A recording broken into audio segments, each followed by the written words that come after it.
Yeah. OutSpokin. Is you gon' shoot her, you gon' dribble when you get the ball.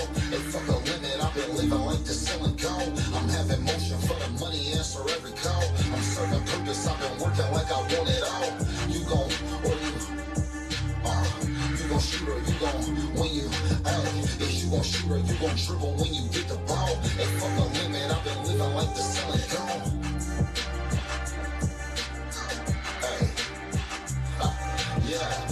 You gon' shoot her, you gon' dribble when you get the ball. If you gon' shoot her, you gon' dribble when you get the ball.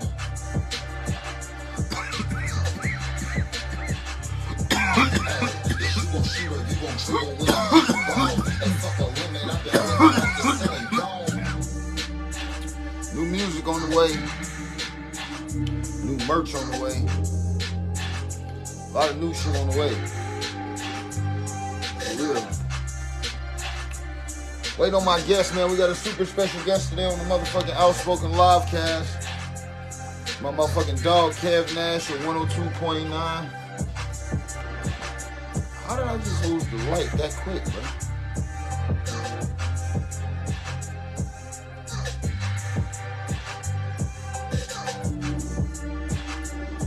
Yeah. Hey, if you gonna shoot her, you gonna dribble when you get the ball?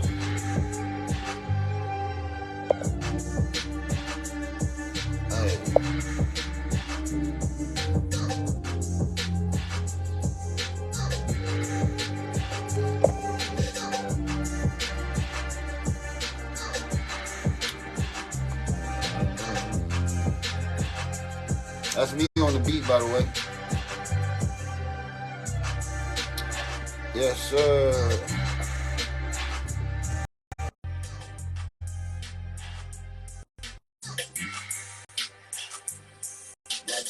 My dog.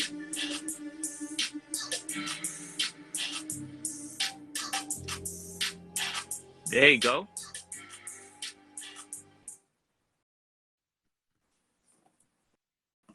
My boy.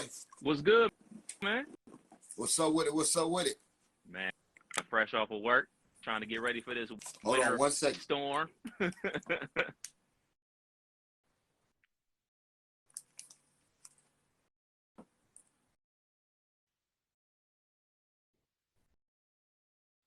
Yeah.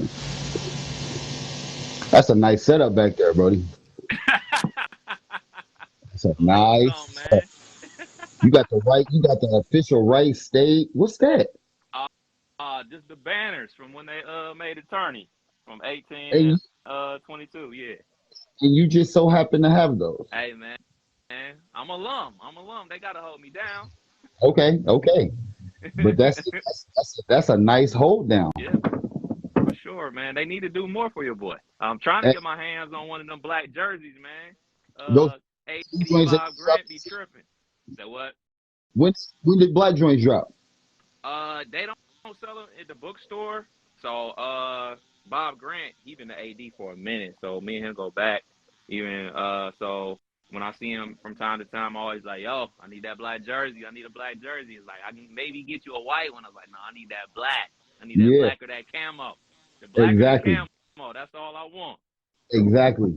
Hold on 1 second. Let me get my Wi-Fi jumping real quick. Hold on. I forgot I wasn't. Yeah, man.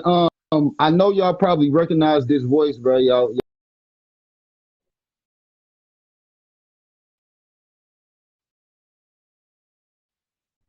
I always wanted you to interview me.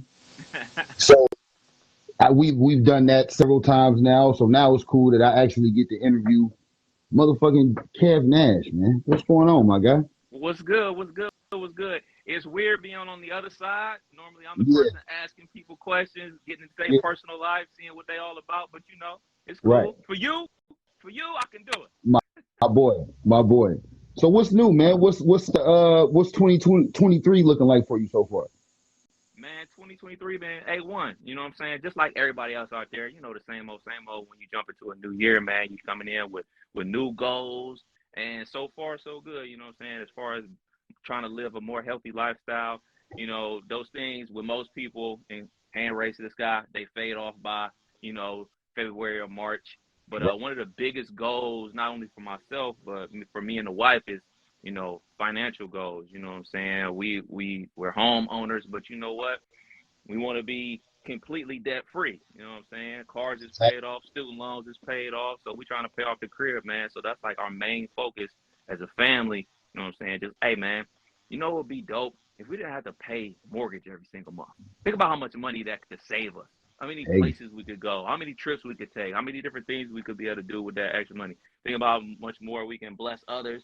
Think about how much more we can go see our parents and everything like that if we didn't. Like, oh man, let me work this weekend, let me work this event, let me go do this to make a couple extra bucks or whatever. Well, I'm doing that because, what I'm saying, got bills to pay, what I'm saying? But if I don't have that bill, that would free up a lot of space. So that's like the main goal as a family, as a personal goal, man. Just looping back onto the financial thing. Yo, man, stop eating out so much, especially for lunch, man. You've been to the radio station before, man. We got Chipotle right there. We got Chick-fil-A. We got Buffalo Wild Wings. We got all these restaurants. Motherfuckers just be hitting them up, just giving them niggas money day after day after day after day, man. So bringing my lunch to work. You know what I'm saying? It's a small thing, but it adds up. You know what I'm saying? Wifey go to the grocery store every week. We yeah, eat food and then throw the food away. Wasting food. That's wasting money. So all this year, I have not eaten out for lunch yet. I know it's only day 24 of 2023, but that's a hell of a start, man. If you're able to save money, bring that shit to lunch, bring lunch to work, that's my it's A1 for right now. it's crazy that saving money is basically making money. Yes, 100%, 100%. That's Because when you not spending that money, man, it's staying with you. You know what I'm saying? yeah, You think about it. You go to the grocery store, or wife go to the grocery store. You drop, I don't know, $200, $300, shit, maybe even four, depending on the size of your family and the way right. prices are going up. A lot of people end up throwing food away. Hand raised to the sky. So it's kind of just basically our main goal. Try to do some meal prep for the week. She in there knocking it out on Sundays. We did lasagna. We did some chili this week. Did spaghetti. Like, look, man, you make sure we getting them vegetables and fruits in. It's just like really like, look, man, we can't waste money, dude, because that's really what it is. Trying to stop being so wasteful, because if you stop wasting so much food, you will definitely save a lot of money. And going out to eat every day for lunch, that forget the health part of it. You know what I'm saying? I'm just thinking Money. about the money part. I'll worry about the health part later. I'm thinking about like, damn, I just dropped 12 on Chick-fil-A. It was good, but damn, that Yeah, was 12. yeah. And you do that Money, 5 times a week? money is part of the health too. Now For sure, for sure, for sure. we got to be financially healthy. Most deaf. So yeah, man, you touched on being able to go see you and the wife going to be able to see the parents. So that means you from somewhere else other than Dayton, man, right? Yeah, yeah, man. I'm from Cleveland originally. Born and Okay, raised in Cleveland, on the east side of Cleveland. man, Yeah. I got real love for Cleveland, man. I went to college in Akron, Okay. so I was basically drowned by Cleveland people. That's all For that were sure. there, man. Honestly, y'all introduced me to. I don't want to say y'all introduced me to regional culture, but y'all the first regional culture that I ever saw. Yeah. Cleveland's a Besides unique place, man. Cleveland is a Dayton. unique place, man. I guess Mhm. every city is unique, but like in Cleveland, you can, for myself, I can speak for myself. I didn't go to the west side of Cleveland until I was like 18. Like it was just no need to. Everything that I wanted, everything that I needed was all on the east side. Farthest west I would go would be downtown to Tower Yeah, City or something like that, or we would go to at the time a Cleveland Indians game, but never crossed that bridge. It was like that's like a totally different world. So when cats got of age, started meeting more people around the city. You know what I'm saying? Meeting people that went to maybe St. Ignatius or Eds or something like that. We'll venture over there with probably into my senior year of high school, late into my senior year of high school. I wasn't on the west side kicking it. But yeah, I definitely had a unique childhood growing up in Cleveland for sure. Um, I want to ask you more about growing up in Cleveland, but I also want to ask you, for me being a person from a small town like Dayton, and then going to Cleveland and realizing from Cleveland that I'm from a small town. I didn't know I was from a small town until I went to Cleveland. Hmm. You, person that's from Cleveland, how is it now living in a small town? That's funny, man, because as I think about it, I've been living in Dayton since September of 1997. You know what I'm Okay. saying? This was I went to Wright State.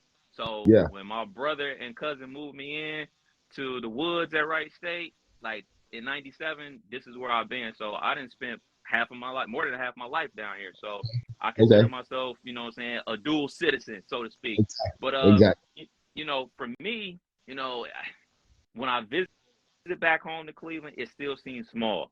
But as a kid, everything seems so big. You think things are so Mm. far away.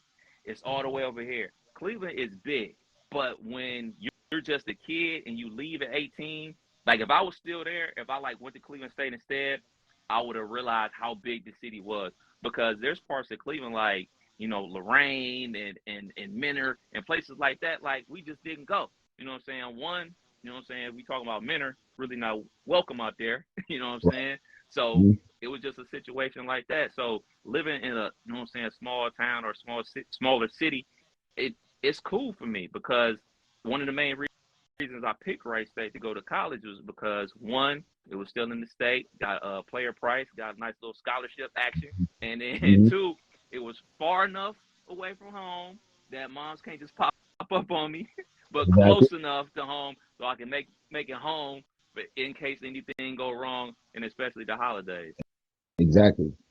So for me, when I first was exposed to Cleveland, people, I was in the Ohio State Young Scholars Program, and I went to Ohio State to stay on their campus for 2 weeks when I was like in the 10th, like ninth, going into 10th grade that summer. And this is when, you know, one of the main things I realized that Dayton is a small town is we didn't have a hat. You got, you know, yeah, you feel, and it was like, I didn't never think about that until I got around people. You know, when you in your city, it's like neighborhood against neighborhood, Yeah. you know, and then when you get to college, it's like city against Yes. city. Yes. And Yes. 100%. you don't ever think about the city against city until you're there. But, you know, Cleveland and Cincinnati and Columbus, like they are who they are before it even gets to the college level. Yeah. But for Dayton, you know, and it's high school too. Like this before I get to college. So when I go to college, I'm even further away than Ohio State. But this is the first time I'm surrounded by other people's accents. Like I Mm-hmm. never will talk different and they Different dress different. slang. They listen to different music. They girls are different. They're like Columbus girls to Cleveland girls to Cincinnati girls are totally different. Facts. And you don't realize these things until you around these people. And they don't, you know, unfortunately, we don't get the exposure to. We don't have enough resources here to give us the opportunity to rub shoulders with people that's not from here a lot. Yeah. You talk about the hat, and that was like a thing. I Yeah. I I know the hat is a thing because I got a lot of fam and a lot of homies from Cincinnati. So when I got to Wright State, that's how I knew motherfuckers was from Cleveland. If they Yeah. had on the old school Cleveland Indians hat, like you got to be from Cleveland. Yeah. I don't never see nobody else wearing that. So In you see Cincinnati, the you know. motherfuckers with their red hats on, so you know they Yep. from the Natty or whatever. So like the Columbus niggas decked out in Ohio State shit, head to toe. So like, all right, these Yeah. are motherfuckers from Columbus. Like, and you right, like for the Toledo folk or for the Dayton folk, it was really like, all right, where you from? And I could really recognize like where they were from. Like you talked about with the accent or some of the slang terms that was used. Like Mm-hmm. I guess I don't want to say Southern, but it was like words that I've never heard, words I've only heard Southern rappers talk about from the Dayton Yeah. folk. You know what I'm Yeah. saying? So yeah, that was definitely a And that's winner for me. this is another thing I realized. Southwest Ohio is totally different than Northeast Totally, Ohio. totally, Like we gotta, and big this difference. is me. Well, this is what I'm saying. I had to understand, but for people that don't understand, we more like mid South, Yeah, Dayton. Like yeah, we right by Kentucky, we by Indiana. We gotta understand Cleveland is on the way to Pennsylvania. yeah. Like when I was up there and I heard "call me," like call me. I never when I said call me, they be like, "You country." I'm Yeah, like, okay, like I said, it's very close, but it's very far culturally. You feel me? yeah, But it's a lot definitely. of similarities, and we think the same in certain instances, but the cities are so different size wise, ethnic wise. It's just a lot of differences that create cultural, flavor Yeah, that everybody else has own and don't got. That's what I never really understood that every city in Ohio was different until college. yeah, for sure. And that's like one of the main things that I learned from my brother. He went to Central State. So I was Hmm. already familiar with the area because I've been coming to Central State homecoming since I was like 16. So it was like I was gonna go to Cleveland State. So my options basically were Cleveland State, Ohio State, and Wright State. It was down to those three. I Okay. said like I'm a nigga that was getting recruited or some shit. That was my big three. But Hey. quick story about Ohio State. So me and my brother, we going on my visit to Ohio State. Nigga got the grades. Nigga got the SAT, ACT. All that shit is love. Everything's good. They like, yeah, you good. You just gotta graduate and fill out this paper and come off that money. And you're enrolled at Ohio State. Yeah. I took a tour of that motherfucking campus. Nigga, talk. I know like anxiety is like a thing that people talk about now. I had that shit bad when I was a kid, like real bad. Like I even get it today sometimes. Like Yeah. I get it basically every single day when I'm on the radio. Like whenever I crack that mic, I do get that feeling in my stomach. Like I have to calm myself down to do my It's job. okay And now. I got super anxious. I got nervous just looking at the size of that campus. And when the tour guide told me, like, yeah, you could have a class in South Campus and have another class in North Campus and have to get there in 10 minutes, I was like, I'm not coming here. I'm not coming here at all. And my brother was like, what? You gonna pass up going to Ohio State? I was like, fuck this place. And I was like, and then I took my tour to Wright State. I was like, Yeah. this is my speed. This is my I Yeah. can get everywhere I need to be Right. in 5 to 10 minutes. That's Yeah. my speed. So yeah, Yeah. so it was down like I said, down to Ohio State, Wright State, and Cleveland State.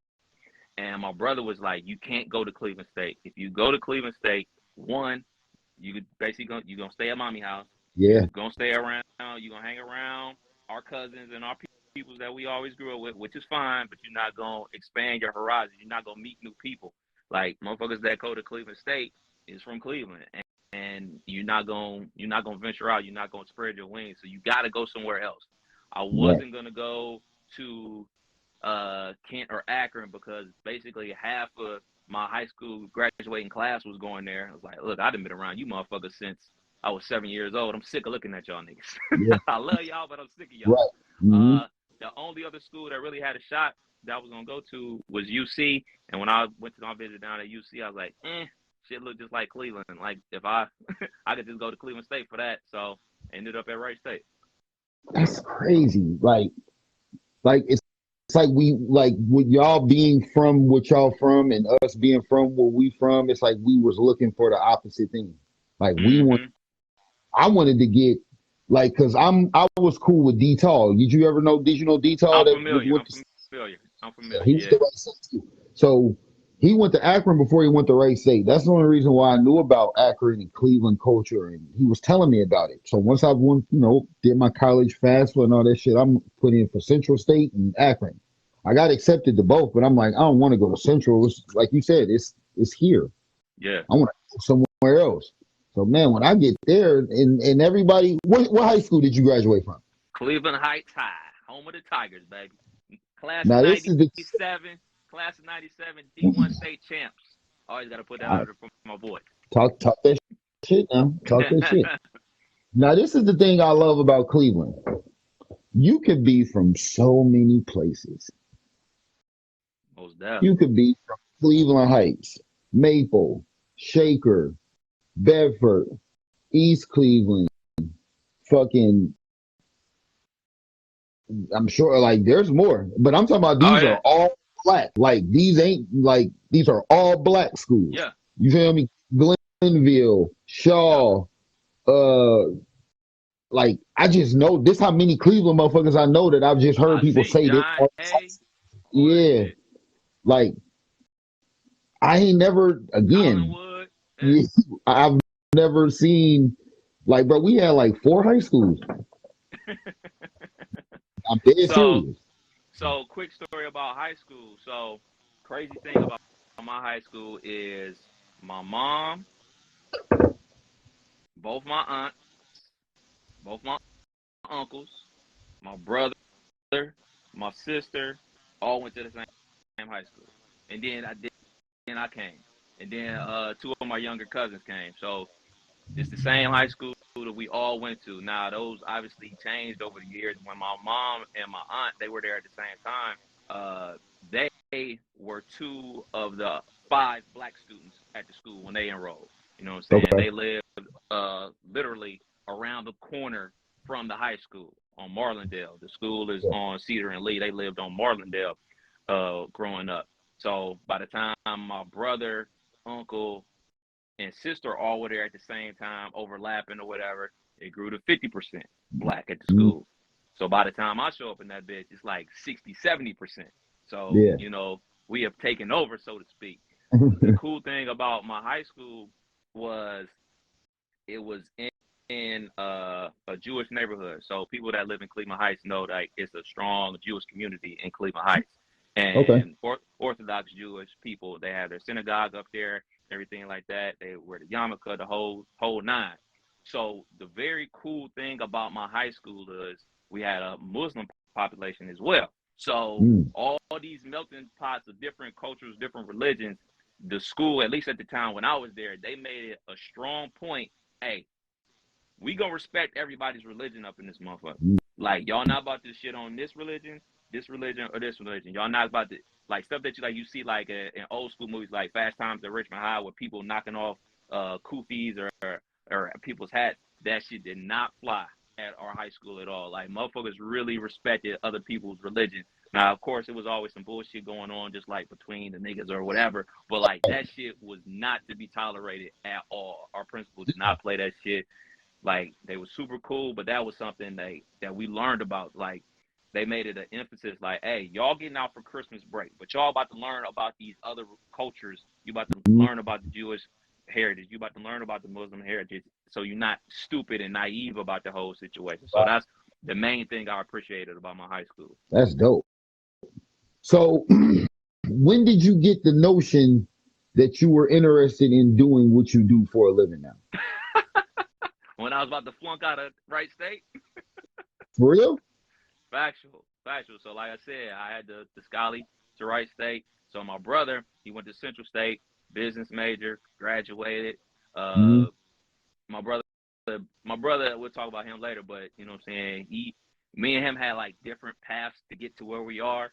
But I was like, well, shoot, that's my hero. That's who I want to be like. I'm going to be a business major. I'm going to be a businessman too, just like my big brother. Went into accounting, nigga. Nigga, struggle bust, nigga, struggle bust. Boy was out there struggling. So, I but the went. thing about it was, I like one of my first couple days on campus, I see somebody with the Cleveland Indians hat on. So I say, "What's up?" He's like, "What's up?" Like, you little Kev, right? I'm like, "Yeah, what's up?" He's like, "You from the city, right?" I was like, "Cleveland." He's like, "Yeah, come with me." I was like, "Oh shit, what's going on?" And Mm, he took me to the radio station. He's like, "Hey, help me organize these records. Help me do this. Help me do this. Hey, you want a radio show?" I was like, "Yeah, okay." So I was doing that shit. Me and my boy Nate had a radio show our freshman year. We were the only freshmen with radio shows the entire year. So I do that my freshman mm. year, halfway through my sophomore year, I get that good old letter in the mail like academic probation, get your shit together or you're out of here. So by the time when I got back my third year, I won't say junior year, when I got back to Wright State my third year, I went to them. I went to my advisor like, look, I don't know what I gotta do, but I gotta change something up. He was like, looking at my credits, he was like, it's gonna take a lot. What do you want to do? I was like, I don't know. Like, what can you do? What do you do extracurricularly? I was like, well, I work at the radio station. He's like, wait, you've been working at the radio station for 2 years? I was like, yeah. It's like, yeah, all that could have been credit. All that could have been student credit. It's like, well, your major is now mass communications. This is your new class schedule. I was like, wait, that's 8 classes. He was like, do you want to graduate or not? So my third year, my class load was full. I had to get them bad grades about the paint, and after that, it was on and popping. You know what I'm saying? I found the passion for it just off of the love because I was doing it for fun. So why not try to get some money out of it too? That's very, very it's kind of like destined for real. Like the Yeah, way for you sure. the guy just came up to you like, yo, are you did he know your brother or something? Like what was Nah, his nah. Back in those days at Wright State, motherfuckers used to hoop at the Union. I know they hoop up at the Nutter Center a ton now, but just hooping up at the Union or whatever, you know what I'm saying? Like I said, like before, like anxiety was like a real thing for me, and it still is to this day. So when I would still go hoop or whatever, and I would know motherfuckers from Cleveland just from their apparel or whatever. So obviously I'm gonna use that. I'm the new nigga. I'm the freshman. I'm like, hey man, what's up? What's up? What's up? Y'all got five? It's like, you from Cleveland, right? It's like, yeah.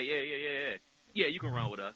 Yeah, we okay. playing the Columbus niggas, or we playing the Cincinnati niggas, or whatever. So motherfuckers started to know me like, oh, that's the little Kev dude. He only come around to play basketball. He don't go to no parties. He don't be hollering no chicks. He don't be doing shit. He just come up here to play basketball, and then we don't see the nigga again until Wednesday.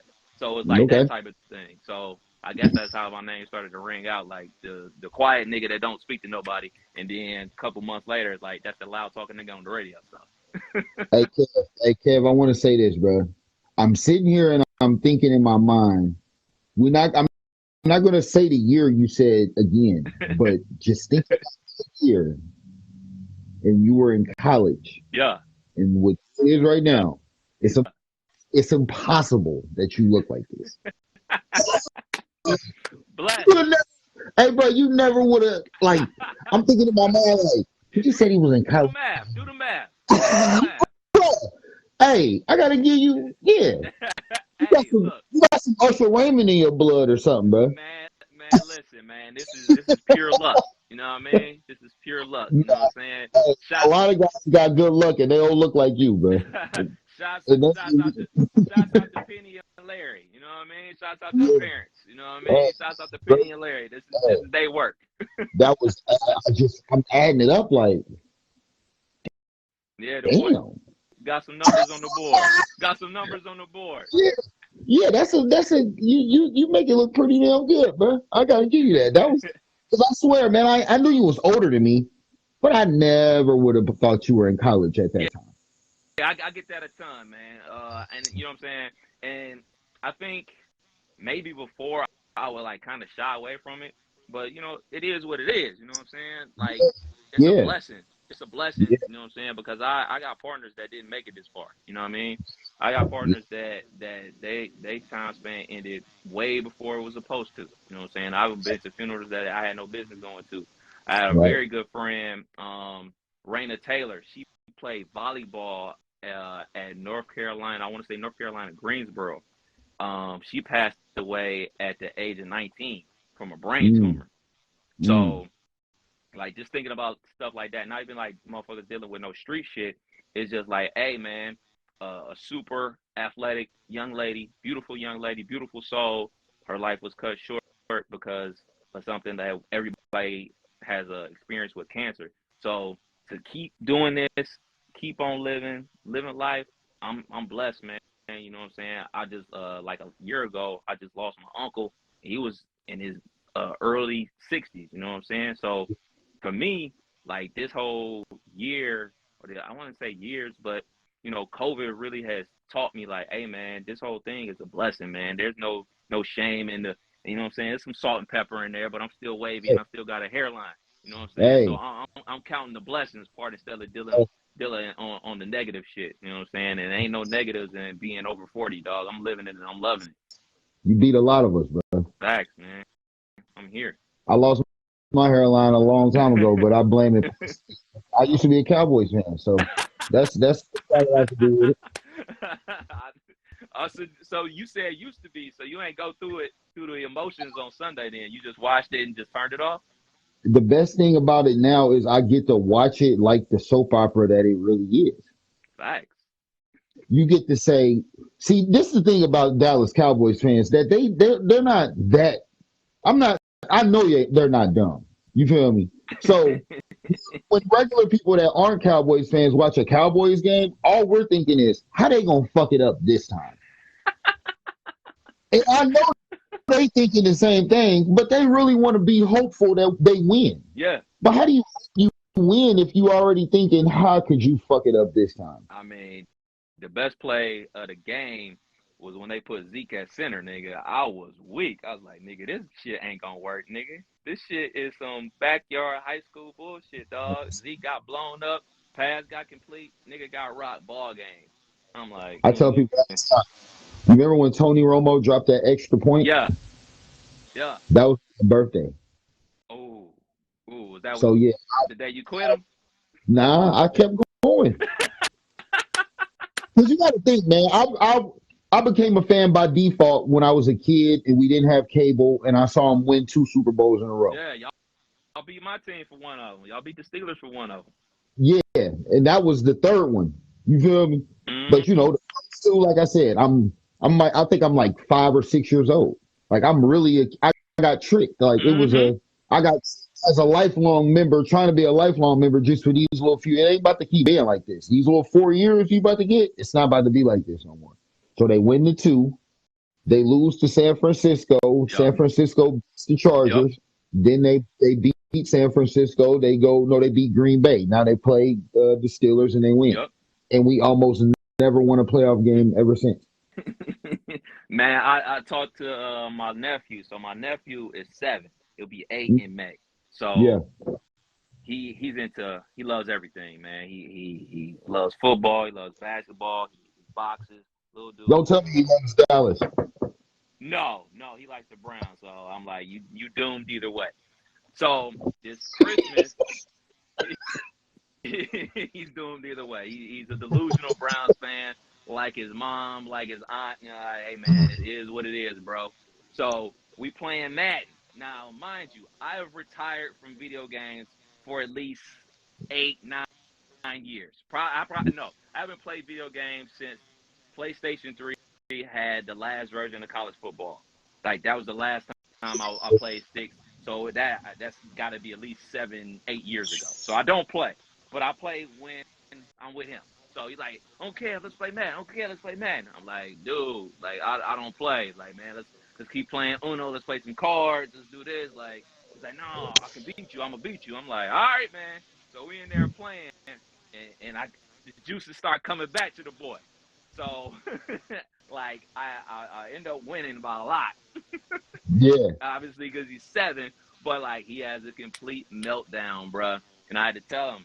I tell my sister-in-law, like, this is how it goes, man.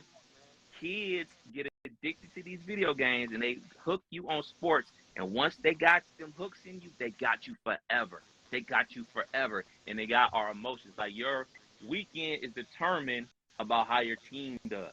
Like, and I'm guilty of it too. If Ohio State plays like shit, like they lost on fucking New Year's Eve, I was pissed for an entire week. And that's like the only team that can get me like that. Most teams don't get me like that. When the Steelers lose, I'll be mad, like, damn, we lost. All right, I'll move on. The Cavs lose, fuck, we lost. All right, whatever. But when Ohio State lose, I am devastated. Devastated. And I try to tell them, like, look, man, it's got to be A or B. He can't be addicted to these sports like this, or he can't be addicted to these video games like this, because the shit ain't healthy, because I done been there. From Tecmo Bowl days, kicking in Nintendo to make sure the shit stops so I don't take this loss, to motherfucking turning the game off on Xbox, all that shit. I've been there. Like, that shit changes you as a person. It's great when you win, but when you lose, this shit is pain. You touched on 3 experiences that I'm pretty sure you might have touched all 3, but I thought of this. Playing NCAA football on a college campus. Nigga. That's different than just playing at somebody's house. You feel me? Then you got, I'm going to tell you 2 other experiences that's like that. Watching a O-State football game on Ohio State campus, and watching Cavs games when LeBron played for him with Cleveland niggas. Those 3 experiences are you're only going to get it there. You feel me? Facts. Facts. Like when LeBron, when Fox Sports Network and they've been covering the Cavs games, but like Hmm. that's into like WGN They turned that Chicago. shit all the way up. Yeah, like man, I used to be with we on campus say like, oh, we got to get to the house, the Cavs games, and that's how they say it, the Cavs. That's the Cleveland accent for Cavs. The Yeah. Cavs got to keep it on. Yeah, man, we turned that shit on. That shit used to be crazy, man. Like watching Browns games with them niggas too. Like watching because and you got to understand for us, we don't have a team, so Hmm. watching somebody else's team with them, you get to see an authentic fan that ain't just going for them because they like them. Yeah, Like I yeah, like the Cowboys, like I said, from being a default watching football. I don't got cable and they won. I'm a little kid. I'm just gonna go for who won. yeah, Then when you yeah. been, when you live in Cleveland and you've been struggling as a Cavs fan for 20 years and you get LeBron, that So, gotta that's so that's my brother had season tickets. Bron's mm, first run in Cleveland, and the crazy thing enough, I've never been to a home game when LeBron was with the Cavs. I've been to a Pacers. really I've been to Pacers games when LeBron was with the Cavs. I've been to preseason games like up in Columbus, but I've never been to a Cavs game when LeBron was a Cleveland Cavalier. why And not? I have no idea. My fucking brother had season tickets, and I just whatever. And then when the nigga left, that nigga was stuck with them season tickets. Like nigga, I got to get rid of these shits. They keep calling me. They want me to renew. Like I don't want Yeah, to tell them no. I was like, tell them niggas no. Tell them eat a dick. Like they suck now, nigga.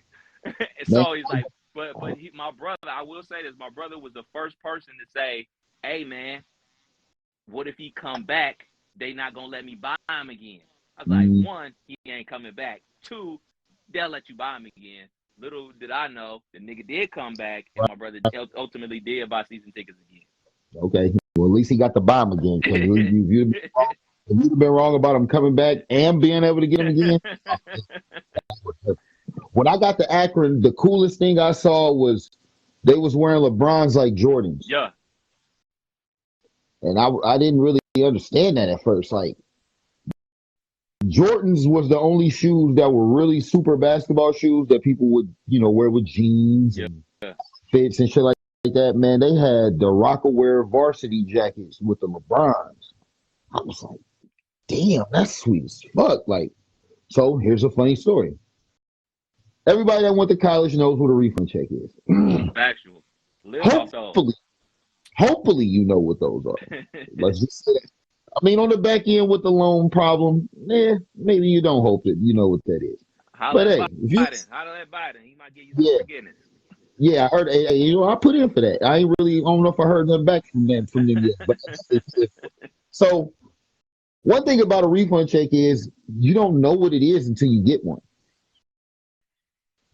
So I get the letter from. I'm thinking, my financial aid gonna cover my whole tuition for the whole year. So they give me I can't come to class no more. They talking about I owe money. My financial aid ain't right. Da da da da. So I'm like, what do you mean? Go Like to I the thought. Warsaw office. Oh, that's not what you. That's that word. That word felt like it was a little severe, but knowing how financial literate that word is now, Yeah. man. And I'm 18 years old, bro. I signed a loan for a crazy ass interest rate. I don't know I'm just trying to go back to class. You feel me? But just so Yep. happens the extras is what you get in your refund check. I get the refund check, and I just saw this December, don't they got was it December that they got the defining moments Mm-hmm. Jordan coming back out? So Yes, boom. sir. This is in 2005. The first defining moments package is coming out with the 11s and the 6s. Yes. Yep. 6s, right? Yeah. Yep. Yep. I go to the mall in Akron that Friday. I'm like, damn, these come out tomorrow.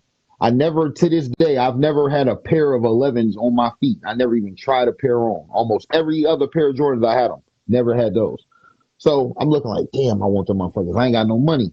So I go to the dorm. My grandma called me and say, you got a check here for $1,300.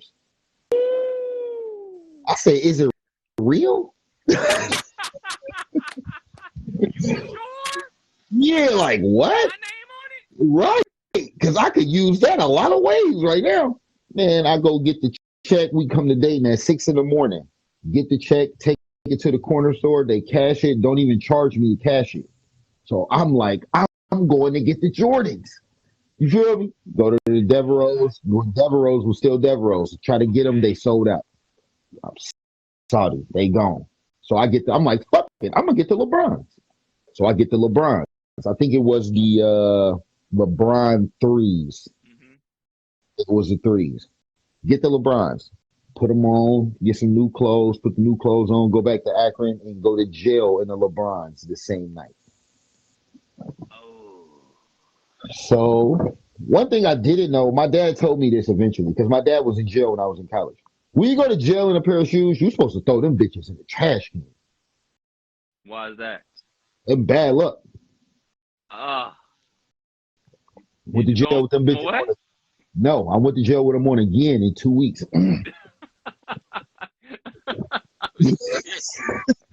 So I've never wanted a pair of LeBrons again. It just ruined it only had that number, but man, when I was in my little Cleveland mode, oh man, it was bad, man. Yeah, I got man. that refund. Listen, I went to jail with the whole refund check in my pocket. I was acting crazy. I was acting crazy that night. Hey, man, when you give somebody between the age of 18 to 22 $1,300, what you think gonna happen? The only crazy thing I did with my refund check is we went to Miami for spring break. Got that refund check. Motherfuckers like, nigga, we going to Miami on this day for spring break. I had that shit in my pocket since January. I put that shit in the bank like, hey, this money's for the trip. This money's for the trip. I passed up on clothes. I passed up on X, Y, and Z. So when we down in Miami, niggas is struggling to eat, nigga. I'm eating good. Let me get cheese on my Whopper, please. Like, nigga, like, oh, kid, hook me up. Like, nigga, you can get something off the dollar menu, nigga. You ain't getting a whole Whopper meal, nigga. When the first couple rotations of that college game, it take you a couple, times to get it down, to know like, okay, the refund check is gonna be this much. It's gonna come on this day, this week quarter is, and I'm gonna make it last like you gonna fuck that first one completely up. As you feel me? You should. Yeah, as you should. As you should. It's no better. I don't think it's no better feeling than fucking up a refund check. Like, just do what you want to do. It's just blissful. Cause it's free money. It's free money. Until you motherfuckers gotta pay that shit back on 30% interest. You a teenager, 4 digits? Oh, that's almost like 100,000. It's lit. Crazy. At one time, oh yeah, man, them was the days. And my days didn't last very long because I overdosed on it was just too much. It's too much freedom. It's too much. And I'm trying to impress. I'm literally, with the Cleveland culture was so strong, I'm trying to put Dayton culture on. Mm-hmm. And I'm going out of my way to do it. I'm not going to class. I'm trying to put on. And shit, I put on. How many people was from Dayton at Akron when you was up there? Like 5. Did you know any of them? Yeah. Did you know them like from the city? My roommate was my next door neighbor at home. Oh, okay. So we going through this experience together, but we're the oddballs as far as they understand each other and they're asking us about us. Like, we know why we talk like that. Why y'all talk like that? Right. Ain't no Cincinnati, Columbus, kinda, but Columbus damn near talk like y'all. Yeah. That southern part don't talk like that. So it's we weirder in a good way. Like we something to learn about, and they something to learn about. So we mingling and everything is cool, but it's just, man, I was so interested and engulfed in y'all culture, bro. I wanted to be cool to y'all. You feel me? Cleveland motherfuckers was like, that was I never saw big city shit like that.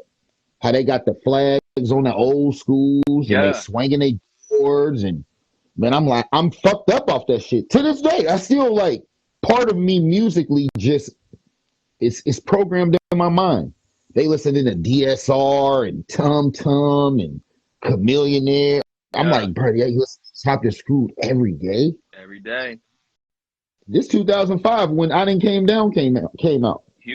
huge record, huge record. So that was like I'm graduated from Wright State, so I'm up and down to Cleveland a lot more because you know what I'm saying, I got a little bit of money in my pocket. I'm able to go home more.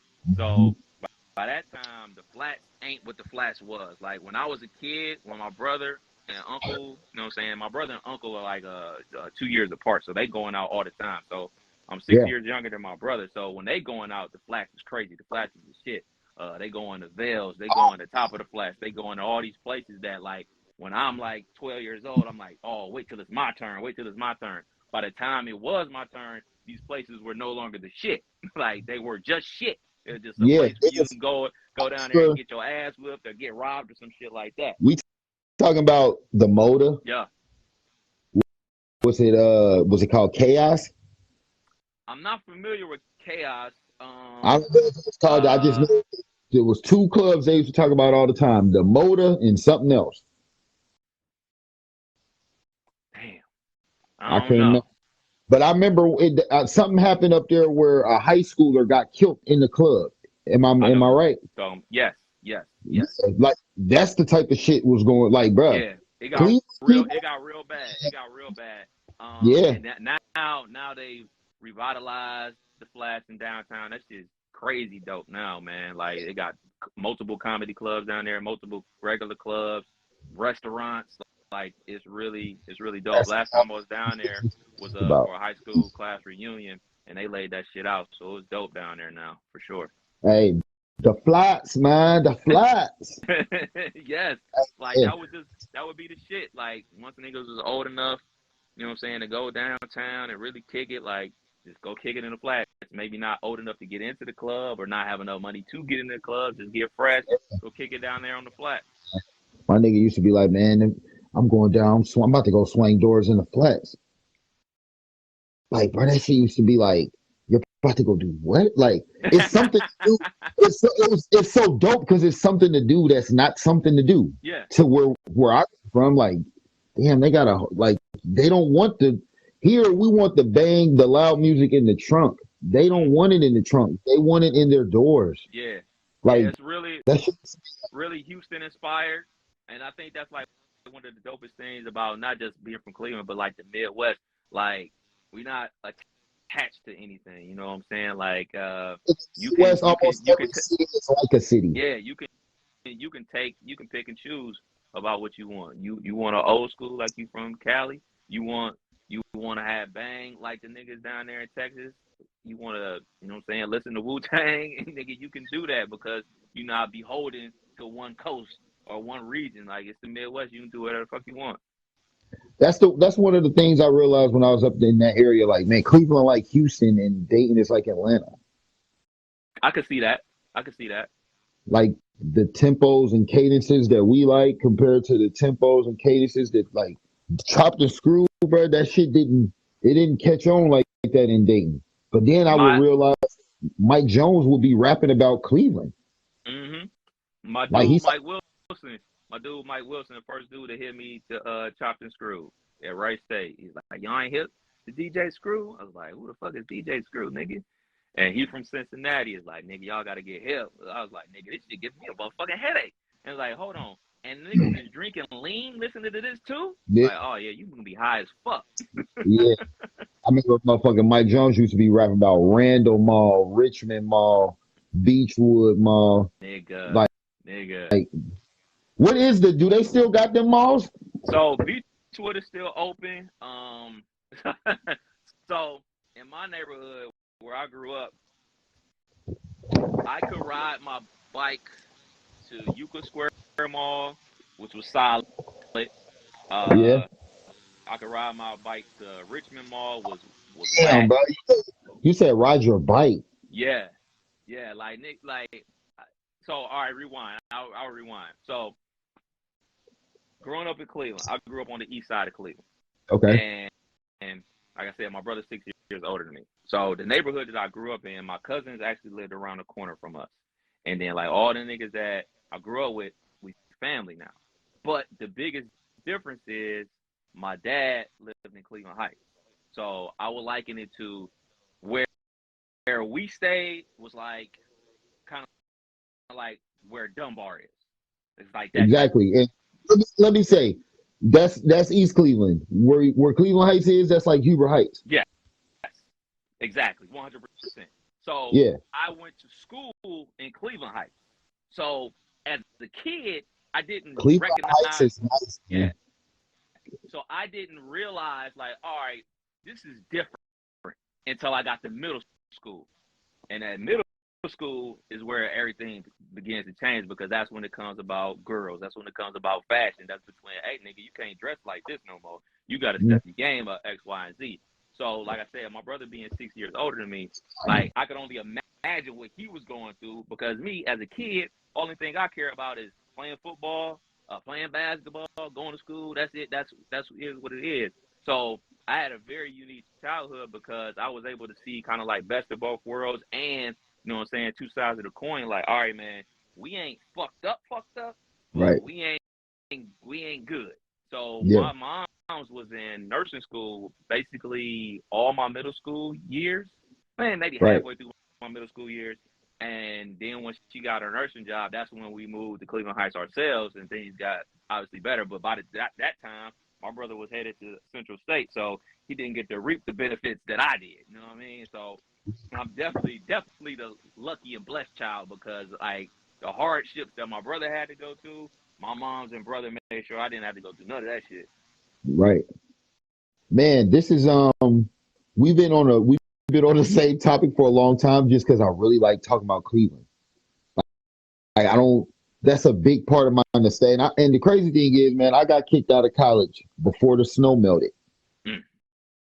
So this big of a part of like when I came back to Dayton after I saw that, I knew we was doing it wrong. And ever since I saw that, I've been trying to build something that's similar to that. And it's hard fighting against the mentality that we already got to make it something like that. Mm-hmm. I've never saw nobody when they were singing I Didn't Came Down, they were singing it like it was a chopped and screw song from Houston. Like everybody knows the words. So I don't really there's no way in my mind this is local. So Right. they tell me he's 17 and he's still in high school. I'm like, and y'all all singing his song?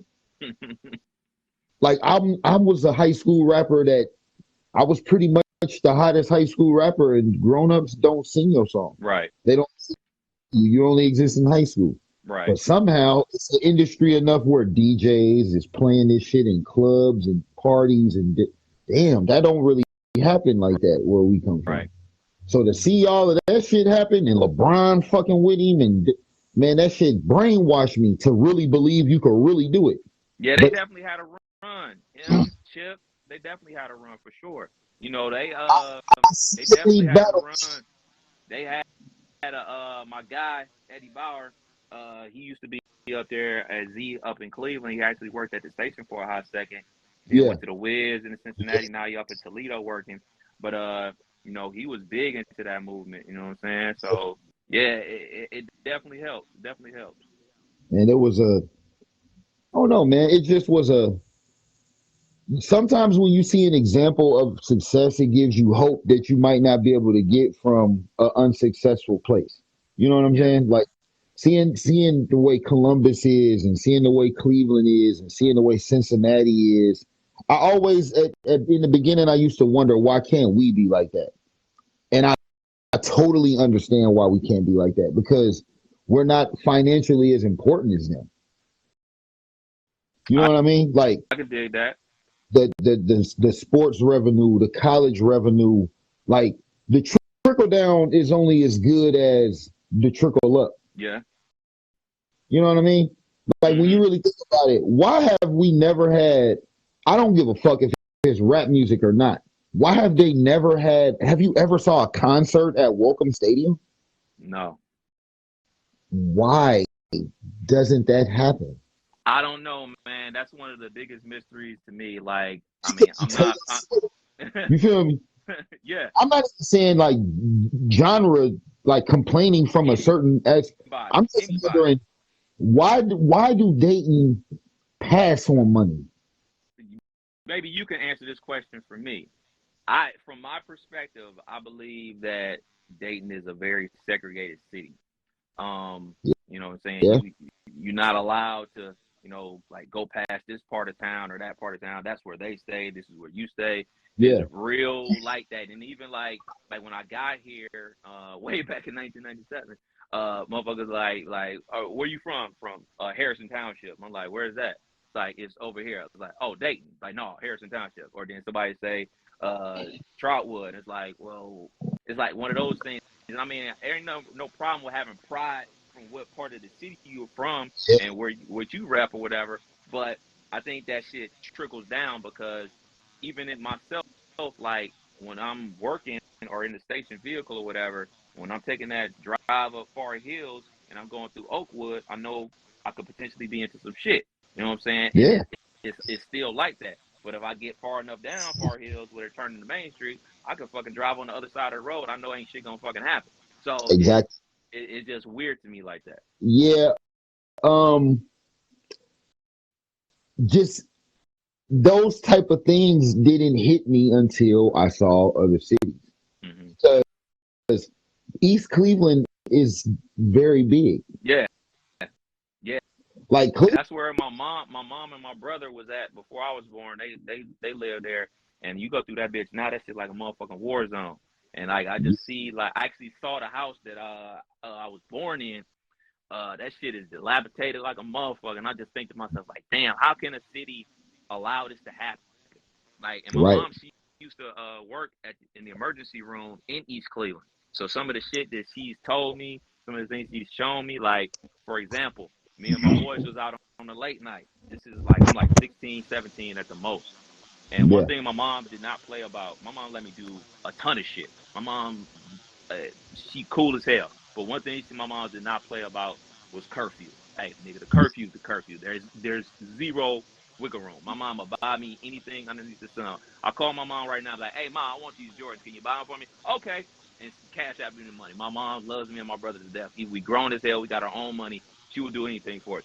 But one thing she don't play about is the fucking checking in. I check in with my mom to this day, and Yeah. she did not play about the curfew. So one night, me and the boys is out doing what we do, ripping and running. It's a Saturday. I'm like, all right. It's like, all right, curfew was at midnight.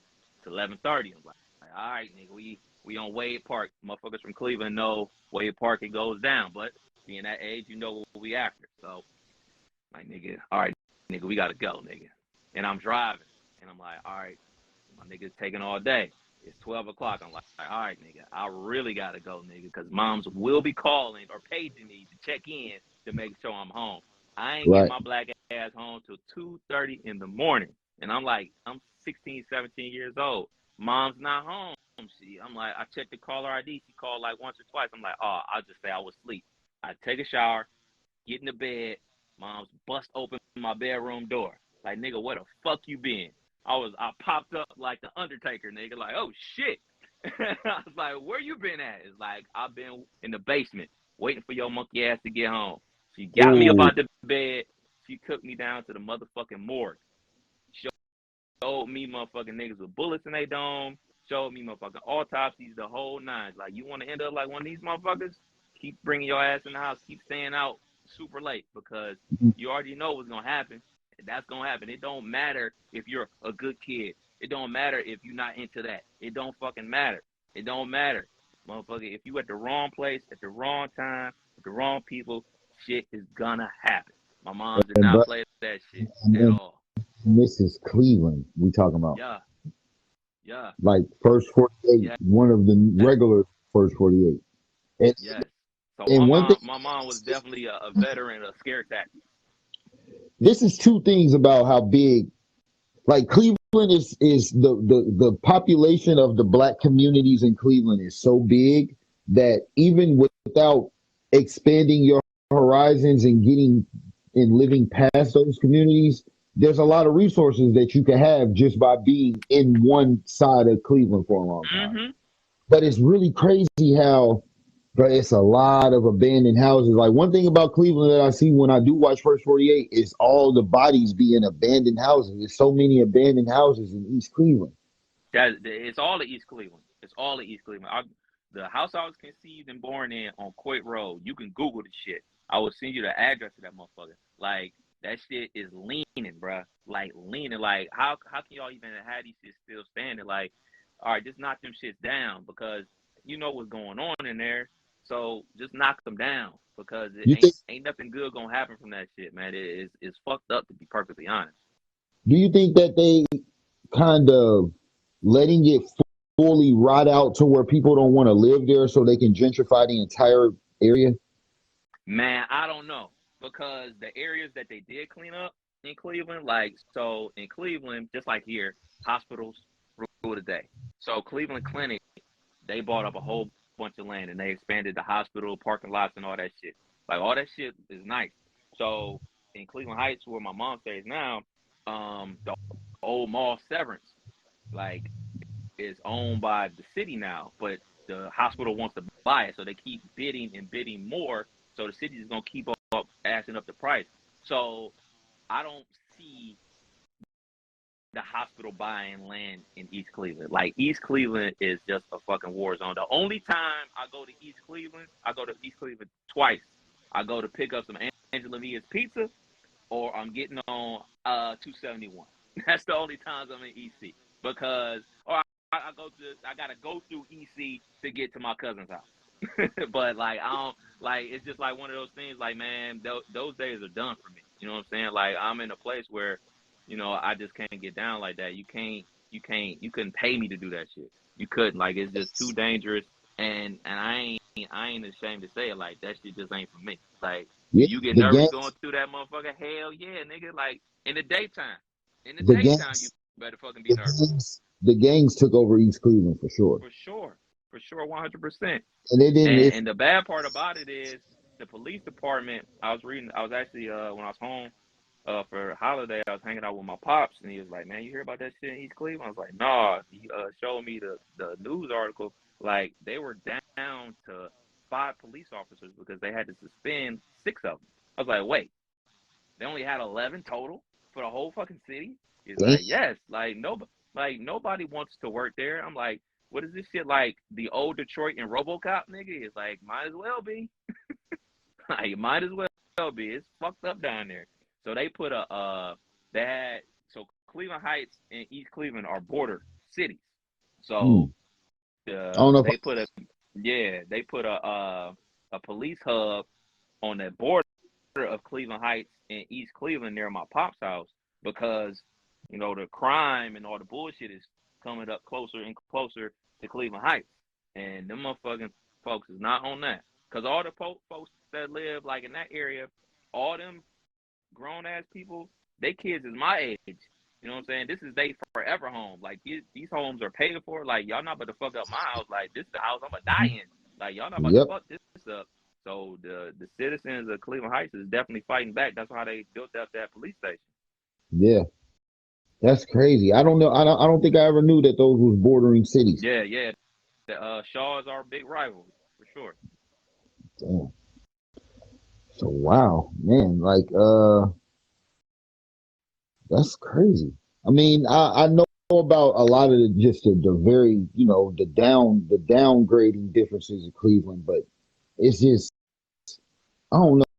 A lot of things with large and like you said about Dayton, just going back to that about how segregated it is. Like, look how small the black side of Dayton is. Yeah. Like, man, I literally feel like you could drive on the highway in Cleveland for 30 minutes and still be in Cleveland. Yes. 100%. You can take Like, 90 what I all used the to way tell downtown. when I used to tell people that, they used to be like, man, you lying, bro. Like, people in Dayton, when I came back home, like, bro, you could be on the highway for 30, 40 minutes, bro, and still be in Cleveland. Mhm. Like, Bedford, like, certain shit is so far from certain shit, but it's still Cleveland. Yeah, that's the crazy shit. So where my mom stayed in Cleveland Heights, my brother forget what time he came home, but he lived out in Las Vegas. So he was coming home for a holiday. And this nigga like, hey, pick me up from the airport. You at mommy house? I'm like, nigga, you better catch a Uber, nigga. Like, nigga, it takes like 45 minutes to get there to the airport. Now, you could live anywhere in Dayton. It only takes 30 minutes to get to the airport.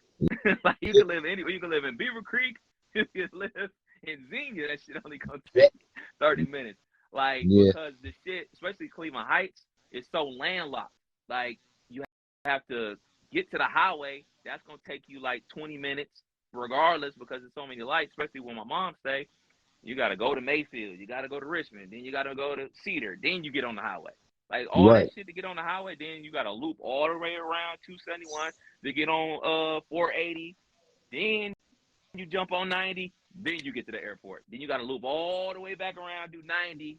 You can tell And how then big it you is by can all the small highways it got, other than the main highways. Man, yeah. it's huge, man. Especially for like we say, small people from our eyes and minds are smaller when we from here for shit like that. Like we got two highways, bro. I mean they main highways, but 675 and 30 like little highways we got the connector and little shit like that. That ain't really them ain't no real highways for real. Yeah, You know what I'm saying?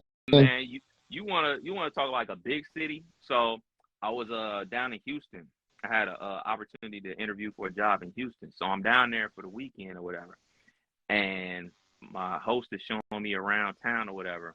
And I intimidated like a motherfucker, man. Like, yo, this city is huge. And all I was thinking in my head was like, man, I can get to the fucking radio station, to Trotwood and back in less time than it's taking us to even get to where we going. He was like, yeah, we going to lunch. It took us 40 minutes to get to the restaurant. I'm like, how long is your lunch break, my G? Like, we took 40 minutes to get there. We got to order, we got to eat, then we got to get back. Like, Right. nigga, this shit is crazy. Man, listen. And you get spoiled when you hear it for so long because it's so convenient for everything to be so close. Most deaf. That is like one of the things about it. Like, you know what I'm saying? Cost of living is cool. You know what I'm saying? If you know what I'm saying, Froggy, you want to go down to Cincinnati for the weekend, you can do that. I can't tell you how many times me and the wife have been to Cincinnati Music Festival, got a hotel for the weekend, kicked it down there, came back or whatever. You go to Columbus, kick it for the weekend, come back. You know what I'm saying? Like, I know a lot of people, especially from the city, always kind of like rag on Dayton or whatever. I mean, maybe because I'm not born and raised here, I have a different viewpoint of it. So I can totally understand that because I got family that live in Cleveland who hate living in Cleveland. Well, you've been here your whole life. Obviously, you will feel that way. Like, so my advice for people that dislike their hometown, be it Dayton or Cleveland, is like, hey, man, take advantage of the opportunities you do have. Like, if you are able to travel, like, do that shit. Work hard as fuck. Do what you got to do. When vacation come around, vacation it up. Yeah. And a lot of times people don't even travel around the state of Ohio when they from Dayton. You know, Really? like Cincinnati, Columbus, Cleveland. A lot of Dayton people don't go to Cleveland like that. Like it's the furthest away. Yeah, it is. Now, Three and a before half. we get this is one thing that I have to touch on. That Go for it. that fucking cold. Hey, That hawk. that's an entirely different type of situation. When I came You know, home, when I came home from college on the Thanksgiving break, I was in Akron. It was snowing sideways. yeah, I never saw yeah. that before. So the big thing, I mean, for me, it's cold. It's cold, but for me in Cleveland, it's the lake effect snow. It's Like the that's the water. shit that gets you. The when the so like I was telling you about East Side, West Side. Like if you live on the West Side, you say maybe in Westlake or Brook Park or somewhere on the West Side, you're not getting hit with that much snow because you're not on the lake.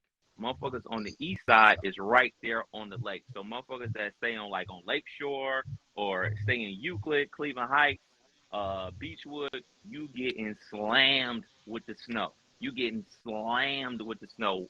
Like that Arctic blast shit that just was passed during Christmas. So we up there at my mom's house for the holiday. And me and the wife just chilling. And then that Friday comes. And I'm looking out my bedroom window. I'm like, damn, it look cold outside. So when I finally go look outside for real, I'm like, well, it's not a lot of snow. It's just like the wind and the snow drifts was just crazy. And my mom's had the bright idea to go run to the grocery store. And I had to help her bring the groceries out the car and shit.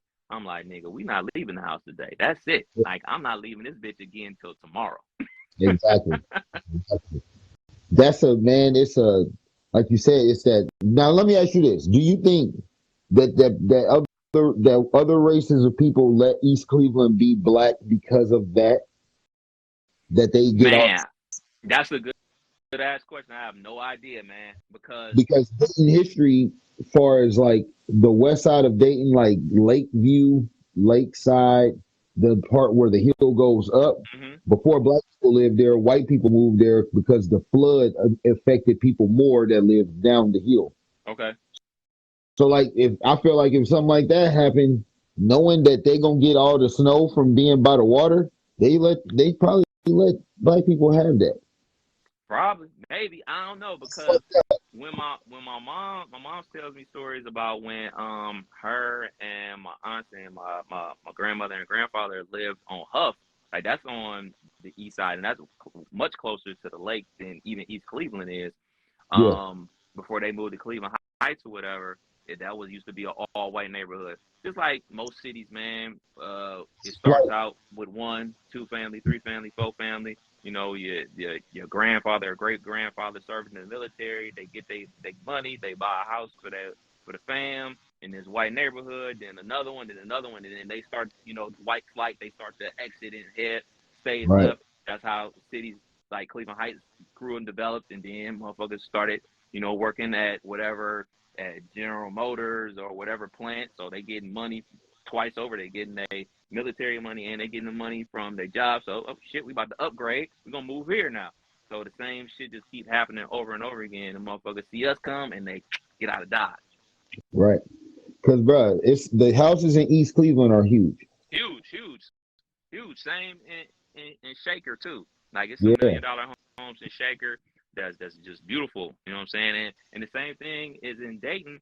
You know, we got a new operations manager at the radio station, and you know, I gave him like the nickel and dime tour of the city or whatever, and I took him down by Dunbar, and he was like took him to the Gym City Market. I took him past there, and I showed him all the homes over there. He's like, man, these are beautiful. I was like, yeah, man. It's like, apparently back in the day, this is like where all the wealthy people stay. It's like I can tell. I was like, he just asked me a million questions I ain't didn't have the answers to, but like, it's some beautiful homes here in Dayton too. We just gotta bring them back. for sure, for sure. Man, I feel like it's a few things we didn't touch on. I would definitely love to have you on here again because the Cleveland conversation, I drifted away. All That good, was that was brother. enjoyed that, bro. I appreciate you, bro. I know they gonna think I'm big shit for getting you on here, man. So I appreciate you giving me that look, man. That's a good Oh look. no, But and we super cool. We go back to the Right State days. Shouts out to DJ OPZ. Shouts yep, out to man Killer Kev. Shouts out to what's my boy name? A Dizzle, yeah, man. yeah, That's my guy. yeah, I for see sure. A Dizzle doing big things with his family, man. He got his real estate shit going on, man. I'm proud of A Dizzle, man. He's doing good for himself. Yeah, man, for sure. You need a house, holla at my boy A Dizzle. You need a DJ, holla at Killer Kev or OPZ. Shoot. And you know, appreciate you having me on, man. And something I just want to say to everybody, you know what I'm saying, watching and listening and everything like that. Uh I'm not no celebrity, dude. Like it is what it is, man. I make myself like super accessible, man. Like one of those things that I learned from my mentor way back in the day, man, is don't have a persona. You know what I'm saying? Don't have this person you turn into when you get on the radio. You know what I'm saying? Be Right. yourself all the time. That way you'll never have to turn it off. So that's like Yep. one of the main things that I try to always do is like, hey man, this ain't no act. You know what I'm saying? Whatever you see right here, right now is what you would get if you met me at the mall, if you came to my house, if you came to the radio station to pick up a prize. It's the same me all day, every day. You know what I'm saying? For a person that I'm on the air for 7 hours a day. So I'm on Hot 1029 from 10 to 2, and then I do the sports talk from 3 to 6. So I'm on the air 7 hours a day. It would Mm. be hard as work to turn into basically three different people every day for 7 hours. So I make it real easy, man. I'm me all day, every day. And you know what I'm saying? I'm accessible, man. A lot of people got my phone number. Like I try to respond to DMs and messages on Facebook and everything like that. So anybody got a question for me or whatever, just holler at me, man. I'm accessible. My dog, bro. You got a radio voice, but you don't got a radio voice. You feel me? Some people put it on. You just got one. Yeah, man. So yeah, This me, man. This is me. Like I said, man, I don't put on no fronts for nobody, man. Like it's too much. It would be way too hard to do that. Like I've seen people, I know people in different markets who turn it on and turn it off, and I just can't do that, man. Like turn it to a totally different person. Like I know people that are like super introverts, but like when they get behind that microphone, they turn it up, and like, man, that's a true talent in itself. But I can't do that. Like I just gotta be me, man. Yeah. I just gotta be me. I appreciate it, man. Much love to you, bro. I appreciate you sliding through. I appreciate all the we've done a lot of shit in the past, and it always made me feel like I was getting further in what I was trying to do when I would do stuff with you, whether it be freestyles at the radio station Hmm. or it's anything, man. This the radio station has always just the ambiance of thinking about radio station, Yeah, and you yeah, always so being able to, like you said, sharing your outlet with us and playing the music locally on Sundays or whatever you've ever done, bro. I just want to, on behalf of all rappers and artists in the city, thank you for that, bro. Because you being a person from Cleveland, that's not necessarily your job to do that. You work for for, sure. so that's your job. But I feel like more people from here need to not get, but put themselves in position to do some of the stuff like people like you do, like to be able to give opportunities instead of always asking for them. You feel me? So, like Yeah, I said, man. on behalf, I truly do appreciate that, man. You know, you are correct, man. Like, you know what I'm saying? I could easily, kind of like punch the clock, do, what I'm saying, what I got to do, and that's it. But I like to exactly, push the envelope. I got to push the envelope, man, because at heart, at my heart, I'm a hip hop dude. yeah, Like that is what it is. Like, you know what I'm saying? So, like, just if I personally as Kev don't like your music personally, doesn't mean that I wouldn't give you a shot, because that's not my role. My role is to put on and try to put on as many people as I can, but there are restrictions that are involved because I do work for a company, you know what I mean? A 4-2 business, you know what I'm saying? So I do work for a commercial radio station, but I damn sure do try. I damn sure do try. but yeah, like I said, man, I appreciate you. I love to have you on again soon if we can chop it up about some more Most shit. But man, def, bro, let's do it again if you get some time. But thanks a lot, man. Appreciate you for sliding through. no doubt.